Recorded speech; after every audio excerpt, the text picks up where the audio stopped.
RCB fans, இந்த video உங்களுக்காக தான்.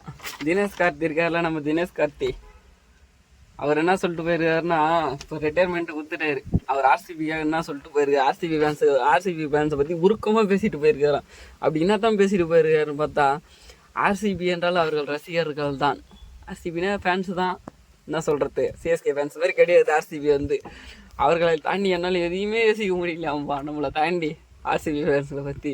விராட் கோலி ஆர்சிபியில் ஒரு முக்கியமாக பங்கு என்றாலும் அந்த ரசிகர்கள் தான் அதை விட முக்கியமாக பங்காக இருக்கிறாங்க. விராட் கோலி ஒரு முக்கியமான பங்காக இருந்தாலும் அதை விட நம்ம ஃபேன்ஸு தான், ஆர்சிபி ஃபேன்ஸ் தான் அது ஒரு முக்கியமாக பங்காக இருக்கிறாங்க.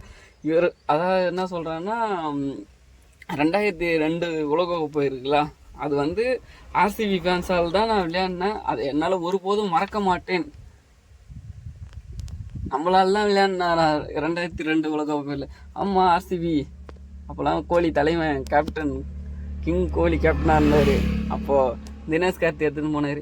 இந்த வாட்டி ஏன் எடுக்கலை தினேஷ் கார்த்தி? எனக்கு தெரிஞ்சு தினேஷ் கார்த்தி, நட்ராஜன் இவனுக்கு 2 பேரையும் எடுத்துருக்கணும். ஏன் எடுக்கலை? தினேஷ் கார்த்தி ஓரளவுக்கு ஓகே தான், ஆனால் நட்ராஜன் எடுக்கல. ரொம்ப வருத்தமாக இருக்குது.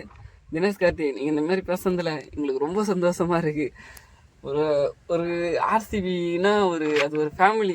அது என்ன சொல்கிறது, எமோஷ்னல் ஃபேமிலின்னா ஆர்சிபி மட்டும்தான். இந்த சிஎஸ்கே ஃபேன்ஸ் மாரி கிடையாது நாங்கள் வந்து ஆர்சிபி.